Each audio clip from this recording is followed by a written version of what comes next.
ଚିନ୍ତାରୁ ମୁକ୍ତି ପାଇବାର ଉପାୟ ଭାଗ 17। କାଲିର ଚିନ୍ତା ଘାତକ ଅଟେ।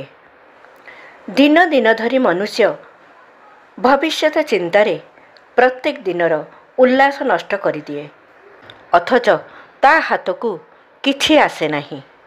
ଠିକ୍ ଏମିତି କେବେ ସଫଳ ହେଉନଥିବା ଯୋଜନା, ମିଥ୍ୟା କଳ୍ପନା ଏବଂ ମୋହ ଯୋଗୁଁ ଆମେ ଆମର ବର୍ତ୍ତମାନକୁ ନିର୍ମମ ଭାବରେ ହତ୍ୟା କରୁ।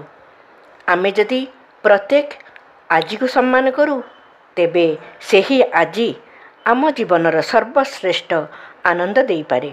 କାଲି ସନ୍ଦିଗ୍ଧ, ଅସ୍ପଷ୍ଟ ଓ ଧୂମାୟିତ ଭବିଷ୍ୟତର କଳ୍ପନା ରୂପାୟିତ ହେବା ସୁନିଶ୍ଚିତ ନୁହେଁ। ଆଜି ଓ କାଲି ଭିତରେ ପର୍ଯ୍ୟାପ୍ତ ସମୟର ବ୍ୟବଧାନ ରହିଛି। ସେ ବିଷୟରେ ଚିନ୍ତା କରି ବର୍ତ୍ତମାନକୁ କଟି କରିବା କାହିଁକି?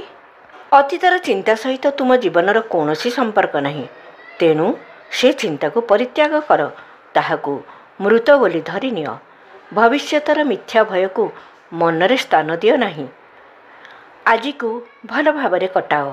ପୁରାତନ କଟୁ ଅନୁଭୂତିର ସ୍ମୃତିଚାରଣ କର ନାହିଁ। ଆଜିଠାରୁ ହିଁ ଜୀବନର ରସ ଓ ଆନନ୍ଦ ଉପଭୋଗ କରିବା ଆରମ୍ଭ କର। ଯେକୌଣସି ସୁଦୂର ଭବିଷ୍ୟତର ଆଶାରେ ଆଜିକୁ ହିଁ କଟୁ ତିକ୍ତ କର ନାହିଁ। କ୍ରମଶଃ ଆଗାମୀ ଭାଗରେ ଆହୁରି ଆଗକୁ। ବିଚାର କ୍ରାନ୍ତି ଦୂତ ୟୁଟ୍ୟୁବ୍ ଓଡ଼ିଆ ଚ୍ୟାନେଲକୁ ସବସ୍କ୍ରାଇବ୍ କରିବା ସହ ପରବର୍ତ୍ତୀ ଭିଡ଼ିଓ ପ୍ରାପ୍ତ କରିବା ପାଇଁ ବେଲ୍ ଆଇକନ୍ ଦବାନ୍ତୁ ଏବଂ ବିଚାର କ୍ରାନ୍ତି ଦୂତ ଓଡ଼ିଆ ଫେସବୁକ୍ ପେଜ୍ ସହ ଯୋଡ଼ି ହୁଅନ୍ତୁ। ଧନ୍ୟବାଦ।